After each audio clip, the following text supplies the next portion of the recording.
Yo, what up, though? This is Reyes Poetry, and we are at the Hollywood Casino at Greektown, and I'm here with my co-host, Xavier. I go by Barely Hispanic on the internet. a.k.a. Everything, and we're highlighting art and artists and culture in the spirit of going to South by Southwest. And so we're just here highlighting Detroit creatives, and we're here with one of our favorite DJs, creators, artists, JustShacoi.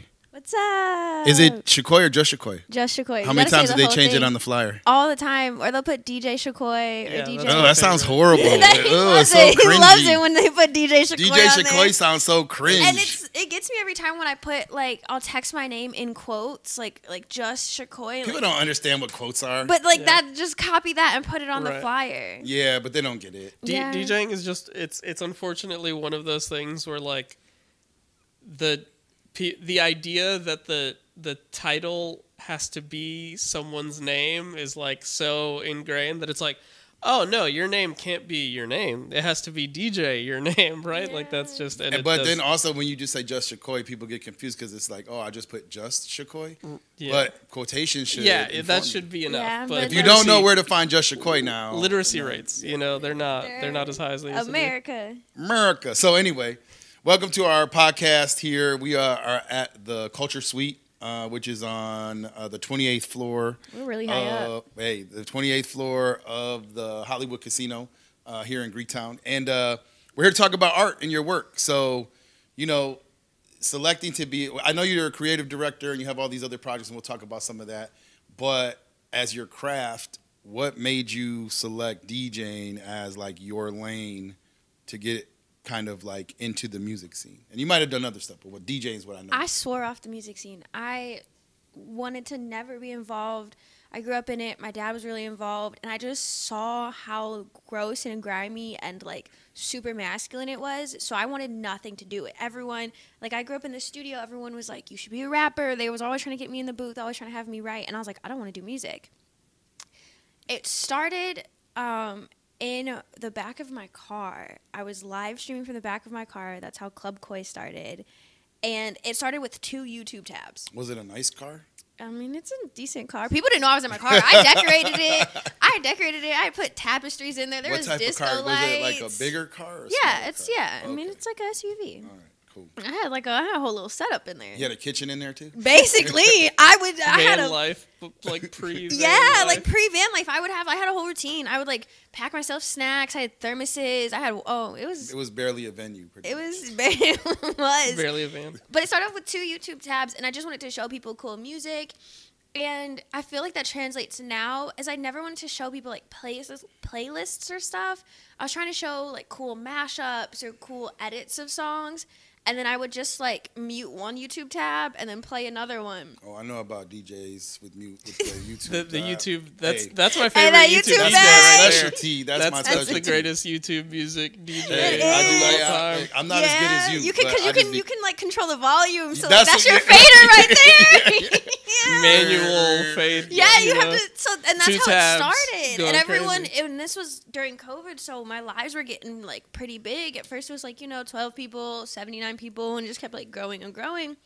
And this is when my TikTok was getting big, so I was having lives of 20,000 plus sometimes. Yeah, and so it got the comments. They're like, "You should DJ," I was like, "Ha ha ha ha, okay." And that COVID check hit, so I got me a little cheap little DJ controller. 101s for like $79. Which it's not $79 no more because everyone wants to be a DJ. Inflation. Yeah, and everybody, it's like the new I have no personality hobby. Oh, no. There's so many DJs. Yeah, there's so many DJs. It used to be photography. It used to be... It still is a little bit. It used to be photography. No, before all of that, it used to be poets. So right, yeah. I know, too. It's just cameras are a little too expensive now, and that's why, motherfuckers are taking a break. And DJing's really easy to fake. I feel like that's another thing. For sure.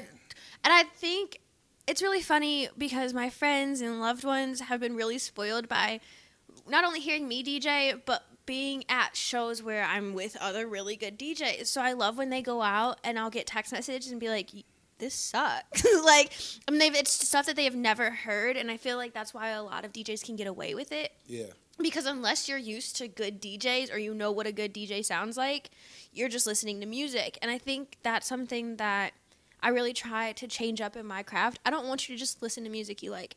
Look, if you wanted to listen to a well-blended song to song, go on Spotify. They got a little crossfader setting in there. I'm about to be a DJ Ray's now. new career just started. Spotify. He's upgraded from YouTube and now he's a Spotify. There's a button that does that? There's in the settings, but you can drag how much a fade you want, at what done. The last 6 seconds of a song. Never told me that. I'll open for you every show. AI DJ. AI DJs, yeah. I do poetry. Yeah, but that's how I got in the music industry, and then I just was getting opportunities. People saw me on live, and once COVID and regulations started lightening up, I was doing small things like getting booked for radios and other little small venues, and I was doing a lot of DJing in public, so pulling up places and just kind of spinning. It was really good practice for me because it's really hard DJing with nobody. Musicians can practice, and you can practice your vocals, and you can sit in a room by yourself. But for DJs, especially for me, I'm going off vibes. If we all shaking ass, we're going to shake, and I'm going to keep playing it. But if I see people are wanting to sing their hearts out, then we're going to switch to those vibes. And I love DJing really more for the crowd control and seeing the moods change and being the one that can influence them and that kind of thing. So when you get booked, do you have a set in your head or lined up? Because everybody has a different process. Never. So then what keeps the vibe for you going, right? As a DJ and an artist, what I know people shaking ass, but what are you looking at to kind of continue? Do you stay in that lane? Or are you going to change it up, vibe-wise? I've been known to dip into several vibes all at once, just kind of playing with the crowd. For me, I don't know what I'm playing unless it's a specialty thing. Sometimes I do Fiesta vibes or very specific cultural or different things like that. I'll try to stay in it, but I won't change my sound. And that's something that I've worked really hard on and stuck to my guns. Especially people will always be oh, this is what we want. And I'm not going to just play in all this set or in all that set. So finding out how what is being requested fits within my sound. So if you're requesting R&B, I'm not just going to play R&B, but I'm going to play some R&B piano sets and some jungle, some lo-fi jungle has been really my vibe lately, and kind of just mixing all of those in. And I think that's what makes my sound so different is I'm not trying to play your favorite song. I want you to hear something different. And somebody called me a meme DJ, which I thought was hilarious because I do often like to play with the crowd. I do like to play little jokey jokes. So you'll think you know what you're hearing. You think you'll oh, I know this lyrics or, oh, I know this sound. And then something else will flip or that kind of thing. So trying to bring textures and really expose people to new music. I feel especially black and brown people got these genres that they invented kind of taken away from them and very gentrified. And so when I play techno and when I play ghetto tech and I'm a piano, it's really trying to normalize it and kind of desensitize us to it and remind us this was our shit. This is our shit. And we can take up space in these lanes and listen to this music without it being white people things or without us feeling comfortable in those spaces. I know a lot of black people who are in the festival circle have a really hard time navigating those because those music genres just are really, really exclusive. There's also I was just gonna say there's also a degree of live performance almost that I feel a lot of DJ scenes in general I think those are the things that to me at least separate the good ones from the not so good ones, because even there's even DJs that are I think technically good but very absent-minded of what people in the room are feeling, and so that there's you're a professional empath, you know what I mean, you do have to work with people and kind of feed off of that energy, and I think in that sense it becomes much closer to what a rapper or a poet is doing on stage in terms of trying to win you over and trying to give you something you might have, might be familiar with, but like it's still kind of new, and just that like back and forth, I think is always super interesting to see. And I'm really trying to stay away from like being the background music. And I feel like I'm at that point in my career where I don't have to take those. Like I was taking whatever the fuck I could. And I feel like that's a lot of problem with these new DJs is they want good slots. I was taking anything and everything. And I feel like for new DJs, those open mics, those shows where you are kind of the background music are really good starters. But I'm pivoting from that point, so I don't want to just be the background music. I don't want to just be the like elevator music in the back, so that I get that push and pull. And I do feel like it is very performative. DJing is very performative, especially like you want an entertaining DJ. There's way more to DJing than playing good music, and I think that's where a lot of the like new no personality DJs it's not just playing songs. Don't worry, we got that. So what do you feel right now with the DJ kind of scene within Detroit and music in Detroit? What do you see as like the landscape? Because down with the men. We for sure. We've definitely traveled over in Europe and know that there's a certain sound that they appreciate there in that palette. But we could talk about that a little bit. Like, it's a male-dominated space. Tell us a little bit about your experience in that space. I say this all the time, and I know people are tired of hearing it, but if I had a penis, I wouldn't get treated a lot of the ways that I get at shows.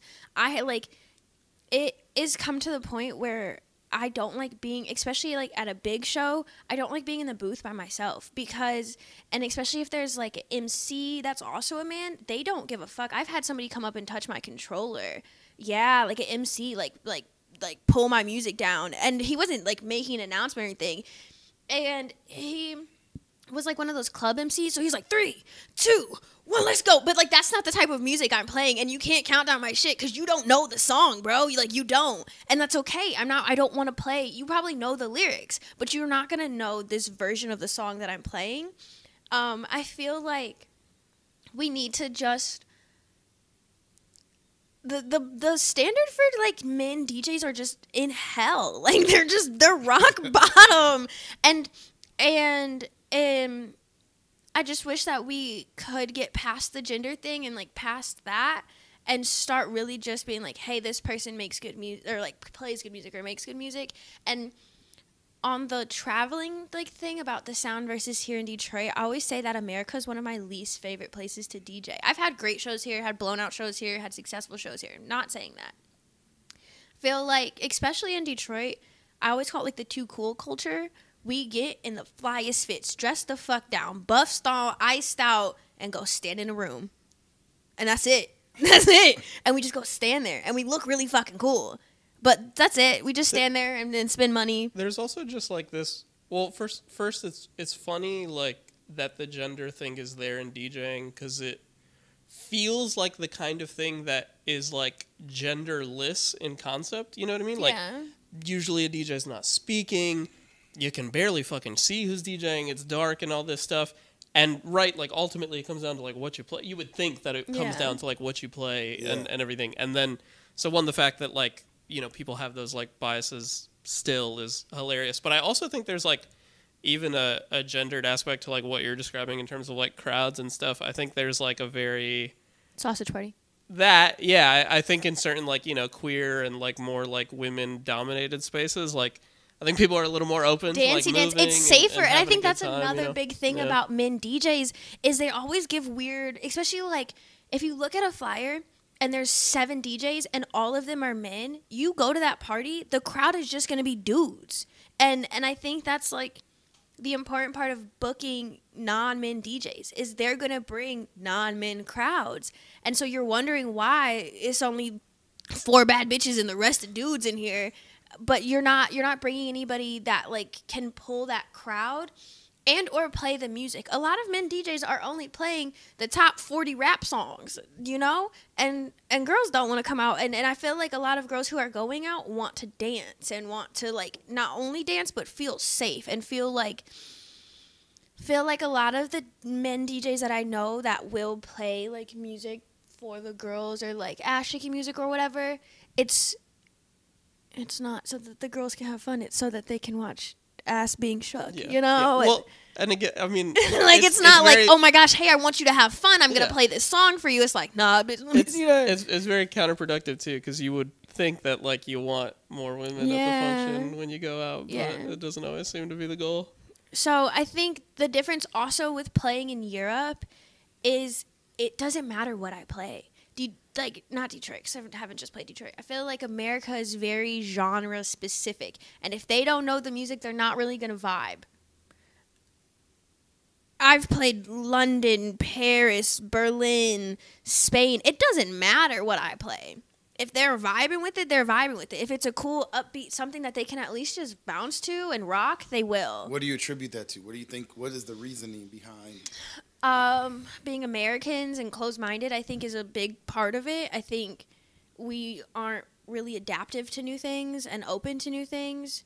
And I think as much as America has the title of, like, melting pot, we don't think about how other countries have so many, like, immigrants and other cultures. So I feel like it's not abnormal for them to listen to music that they don't understand or that is from a different culture. Because half of them you can't have an English conversation with, but don't put on Madonna or like, you know, like English songs, and they'll sing it word for word. Yeah. They won't know what it means, but they're used to listening to music that they don't fully understand. I mean, the struggle, like, is that we produce the music. Yeah. Right? Like, there's a lot. I mean, obviously, there's the world scene, but we do produce a lot, especially, let's say, Detroit with techno and house, and you got the Motown history, and now you got this whole wave of hip-hop and rap, and just struggling to, like, figure out how to place yourself I think our music goes over there really easily, but theirs doesn't come over here. Right. I was talking to my friend in Paris, and he was telling me, like, this is Paris's biggest star. When we were there for the Pistons for the basketball game, that dude who was performing, I was like, I don't know who this is. And I asked one of my Paris friends, and he's like, that's Paris's, like, top dude. Like, that's damn near Paris Chris Brown right there. Like, and I was like, damn, I would have never known who that is. But they know some of our low-end people. Yeah. We got people out there listening to Detroit locals. Well, but I think, like, it's like, obviously it's a very multifaceted thing. On one end, like, we're spoiled to the point of, like all of the cultural stuff, like, comes out of America, comes out of places like Detroit, to the point, and we're, like, inundated with so much of it, just with, like, the internet and how algorithms work and all that kind of stuff, that I think we're so, like, we're, like, very numb to, like, good new things or good different things, because, like, we're all so, like, dug in our direction of, like, what we listen to and what we like and what we enjoy, and we never have to really engage with, like, stuff that's different or, like, kind of outside of that. And I think, you know, it speaks to, like, the universality of music and stuff that, like, again, these people in all of these different places can find that appreciation, and that even here, where I think at times it's a bit more difficult to kind of, like, get people to come around, like, you know, that I think there still is a desire for, like, stuff that's different and stuff that's new, and it's just making people feel comfortable to, like, be open about that, you know what I mean? Like, yeah, so, like, going off of, like, the vibe of, like, new music and that creative energy, while you were touring through Europe, what was your favorite experience or city or place to, like, actually, like, DJ? Ooh, I mean, Berlin always is gonna have my heart. It's like Berlin, Paris, London are my top three every time. Every time I touch Europe, I try to, like, at least go back to Berlin and London, because I have... and Paris, honestly. So, out of those three, I feel like for me, I fit in more in Berlin. Yeah. Without speaking, people thought I was from there, like, just off vibe-wise, just off outfits.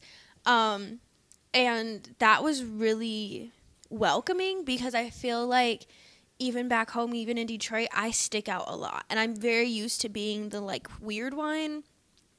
And, like, getting the stares of, like, what the fuck? And in Berlin, it was, like, stares, but it didn't feel like judgment. It felt like admiration. It felt like, oh, damn, like, this is kind of cool. And, again, people were speaking with full German. I was with a group of Americans, with us. We all went into this store. There's like 4 of us in line. I think it's like Dre, Freddie. We're all trying to get water from this little store at the bus station.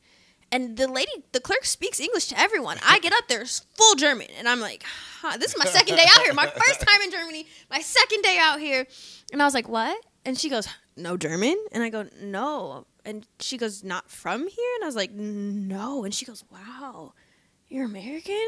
And I was like, yeah. So I think it gave me that freedom to, like, it doesn't matter how I dress or how I look. I mean, I don't really give a fuck here now. I just am used to the stares and the looks and the what the fucks. Out there, it just was more so like, this is cool. You fit in. This is the vibe. Like, this is what's here. So I feel like Berlin was really my vibe. And even just music-wise, I feel like there was more of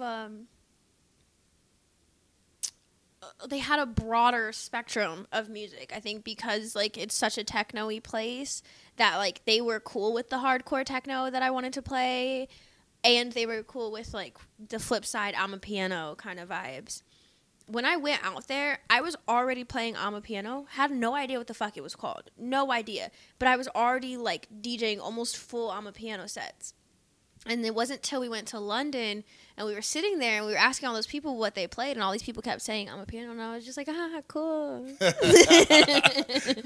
to be the cool kid. Yeah, and I was like, yeah. And then I think we had to, like, look it up, but Google doesn't help at all. And it took my friend from London, AK, to be like, yo, this is I'm a piano. And I'm very appreciative for those friends that I have across the seas that are open to have those music conversations and open to, like, share those music. I think that's another really important thing, and I think that's why it's different in America than it is here, is I feel like although America is the melting pot, we were forced to assimilate. We were forced to, like, let go of all culture and all ties. Like, I have an immigrant grandfather, and he basically, like, washed his hands of it, and I know that's true for a lot of immigrant families. If they didn't pass down their culture, they didn't pass down their language because it was frowned upon, because it was gonna get you in trouble in America. And I feel like the difference with my friends in Paris and just Europe in general is they have those connections. They know where they're from. They have those root connections. They have those cultural connections. So they're used to African music. They're used to Spanish music because that's what they were here. And you have a friend that's from Spain, or you have a friend that's Moroccan, and that's not abnormal. And it's not abnormal to, like, openly share cultures. I feel like here, although now, like, certain cultures are really trendy, so, like, you have your, like, Mexican food and your Asian food that's really trendy. I remember, like, kids getting bullied in school for, like, stinky lunches or, like, different lunches. And I think that's another big thing with, like, the music, is the acceptance for being different and, like, hearing different stuff and being and, like, seeing different people versus, like, Europe and America. I think it's really, the tolerance level is just real different. I'm curious, like, because I know we have some trips coming up, and some things we've been talking to other folks about. Just stuff you've got that's coming up that you're excited for, that you're looking forward to, either here or outside of the country. Or Dominican Republic. I know we're going to the DR soon. So yeah, I'm curious, like, what are you planning for these next couple of months and stuff that you're excited for? Definitely excited for Dominican Republic. I'm trying to walk into the forest and never come back out. You might. People are like, oh, where are you going? I'm like, I'm not coming back. Like, I'm trying to become a fairy nymph, for real. No, but I do want to fuck around in the forest, and, like, you know the little, like, probe where people, like, clip it to a plant and it makes music. I think that would be really cool to, like, play around with. I think I don't know. People always try to force DJs to be producers, and I just hate that stigma. In order to be a successful DJ, you have to be a producer. So I don't want to say, like, I'm going to jump. I'm hungry. That's my stomach. You're good.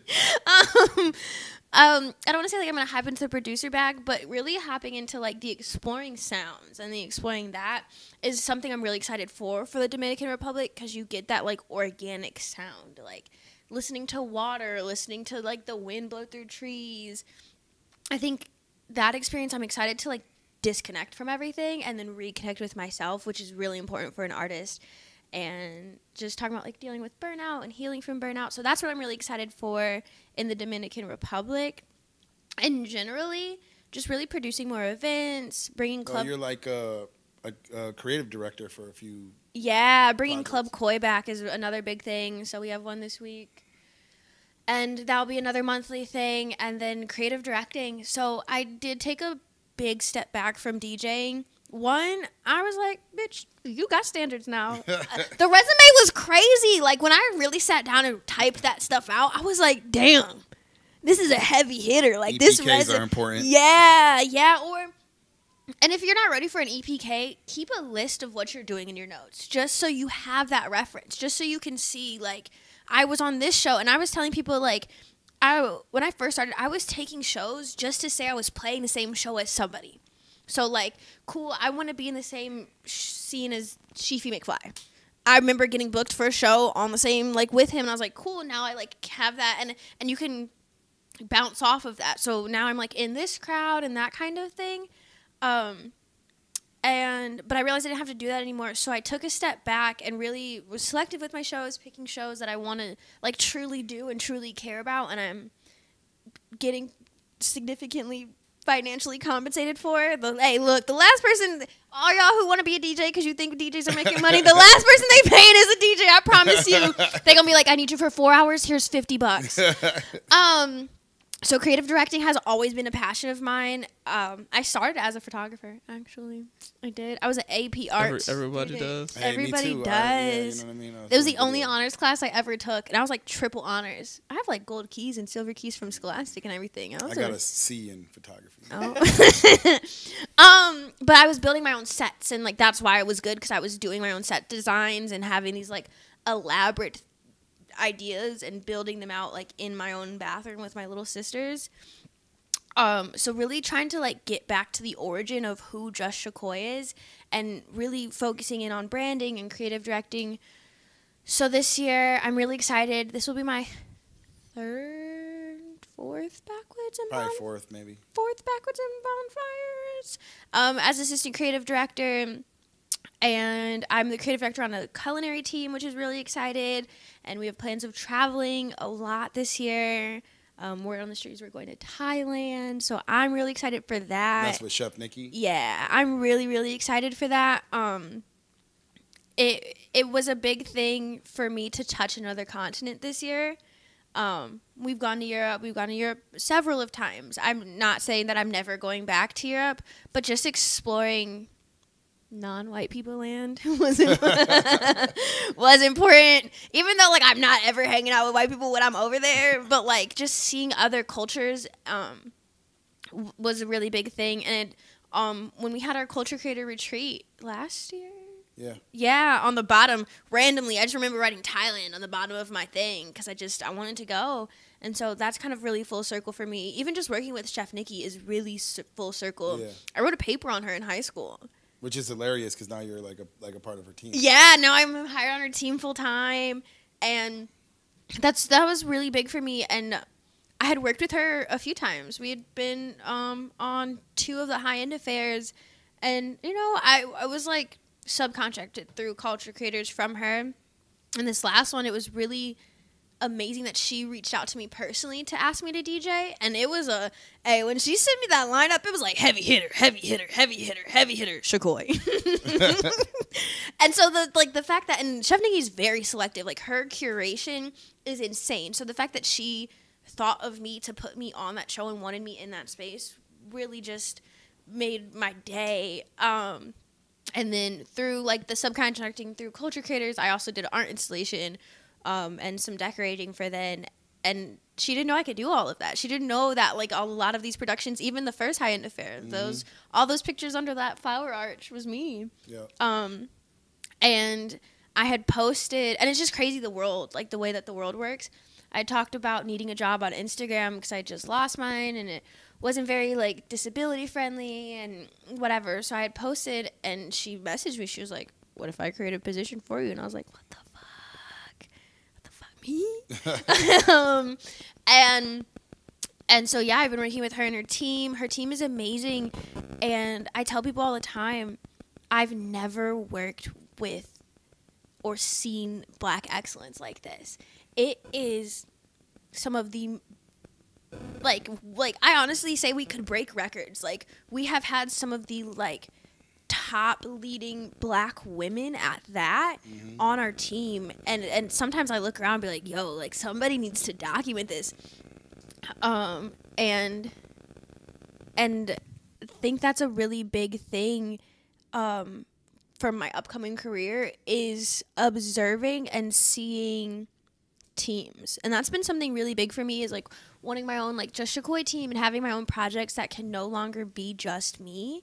No matter how like awesome and cool and great I am, there are things that like require greater things, and so watching them work together, and Chef Nikki's brain is fucking insane. Like, again, I said it, I'm gonna say it again. Her curation is crazy. Her thought process of like, yes, people don't understand. Like, when I work for a culinary team, yes, it's food, but like, this is an experiential like dining. This isn't just like delicious food. It is beyond delicious food and music and art, and she thinks about everything down to the lighting. And I've never seen it, and it's one of the safest spaces I've ever worked in, which is crazy. Just being black and queer and disabled, like, one, I don't feel like the token queer, I don't feel like the token black person. There's other queer people on the team for me to like talk to, and I think it's really important, especially for black queer people, to see older black queer people. We don't really make it that long, you know. So and he's not super old, but just to see like an older person than me taking up that space and being unapologetically queer and trans is really, really important. And they don't play when it comes to me. And I've never really experienced that in like a professional setting. Like, they are very quick to correct my pronouns, and it doesn't matter who we're talking to. I'm very shy when it comes to it, very quiet. And I've heard like our chef be like, "No, it's they. It's still they." Like, and I really just appreciate that. So, all in all, just really trying to do more and showcase that, like, yeah, I started off in photography. Yeah, I DJ, but like this brain got some crazy ideas. I mean, like, as an artist now, you have to be multifaceted, creative in every space. So where can we find your work? Where can people keep up with you? LOL. So I'm currently going through a rebranding. My manager over here to my right. And I are just really trying to, I don't want to separate things, but trying to put content, like have it be seen well. And that, so right now you can follow me at just_Shacoi. That page will stay up. It definitely is going to turn into more of like a shit posting meme. I mean, I'm already known for it. Like, all of my announcements, all of my DJ stuff is just shit posting. Like, sometimes I'm like, haha, I want to post this. But also knowing that like I am working in more professional spaces and way like bigger spaces that I need somewhere that can just showcase my work. So JustShacoi, JustShacoi is gonna be way more activated. And if you really want the most Shacoi that you can get, like, I'm talking about untamed, just raw dog it.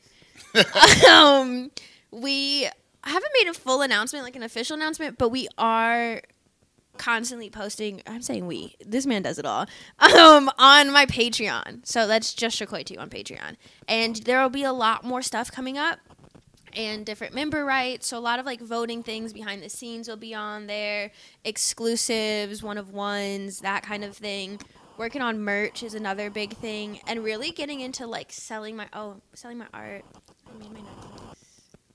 Oh, okay, cute. Look at that. It says JustShacoi.